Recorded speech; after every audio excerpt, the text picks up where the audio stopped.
Isang mapagpalang araw nga po pala sa ating lahat. Magluluto nga po pala tayo ngayon ng Alamax fried chicken. At syempre gagamit tayo ng buong manok. At kung walang manok naman ay pwedeng chicken. Lagyan na natin ng bawang, daon ng laurel, paminta, asin. Yan ang magpapalasa sa ating manok. Isa lang natin hanggang 45 minutes. At pagkatapos ng 45 minutes ay pwede na nating hanguin ang ating manok. Yan, luto na. I-drain muna natin. Ilipat na natin sa strainer. At yan, i-drain natin.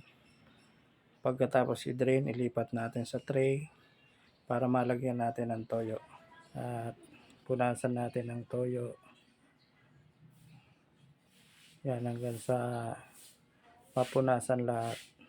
Para magkaroon man lang siya ng konting alat at pantay ang lasa. At pagkatapos ay patuyuin natin. Tapat natin sa electric pan para mabilis matuyo. At yan, pwede na tayo magpainit ng kawali. Huwag ulo ang painitin ha. Lagyan natin ng mantika. Kailangang maraming mantika para nang sa gayon ay ma-deep fry natin ang manok. At habang iniintay ko na matuyo yung pinunasan ko ng toyo na manok, yan nga pala, nagluto muna ako ng French fries para pampartner natin sa Alamax fried chicken.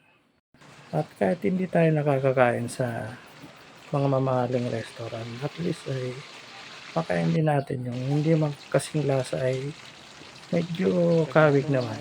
At yan, binaliktad na natin ang fried chicken. At konting kendot na lang guys. Kakain na tayo.